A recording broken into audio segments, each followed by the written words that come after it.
Raptor said 011 East wind again. Last night, the east wind came again to the small tower. The poem Yu Mei Ren was the final masterpiece of Li Yu, the last ruler of the Southern Tang Dynasty in China. After the fall of his country and family, he was powerless to turn the tide. When will the spring flowers and autumn moon end? How much of the past do we remember? Last night, the east wind came again to the small tower, and I could not bear to look back upon my homeland beneath the bright moon. The carved railings and jade stamps may still remain, but the rosy faces have changed. How much sorrow can one bear? Like an endless river flowing eastward in spring. Ji Zhongping in Taiwan drew inspiration from the melancholy of the poem to write the lyrics and compose the melody of the pop song. Last night, the east wind came again to the small tower, expressing deep homesickness. Jiang Yuandong, in the fourth season, The Voice of China, adapted it with the R&B style combined with traditional Chinese melodies. He added natural vocal inflections, giving the singing more flavor.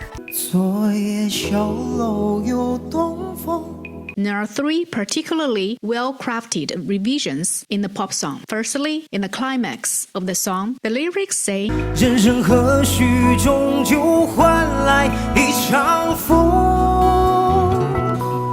Why must life ultimately end in madness? Using the character for madness, which is a homophone for the wind in east wind, enhancing the emotional tension of the piece. Secondly, after the chorus, the second mention of just like an older friend coming from afar is replaced with the falling of the funeral flowers. 一宿恰似故人远来葬花落 This is a reference to the Chinese literary classic Dream of the Red Chamber, where Lin Daiyu expresses the sorrow of love. This deepens the emotional resonance after the climax, allowing for more profound reflection. Thirdly, the final part of the structure, beginning, development, turn, conclusion, ends with a dream, using emptiness as a closing image.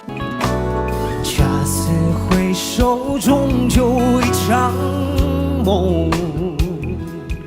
This kind of transcendent return to simplicity is often found in Taoist and Zen Buddhist philosophy. It symbolizes formlessness, desirelessness, and non-action. Considered the origin of the universe and the peak of wisdom, emptiness is not nothingness, but rather the nothing within something that contains and nurtures all things, everything. In today's increasingly developed world of politics, finance, and technology, more and more people are becoming unhappy. One might ask, are the small number of people who control the masses truly happy? If they are genuinely joyful, then why do they endlessly strip ordinary people of their material means of survival? Is this relentless exploitation born from fear of death or from helplessness in the face of their own mortality? If the value of ordinary people's existence is dependent on the occasional goodwill and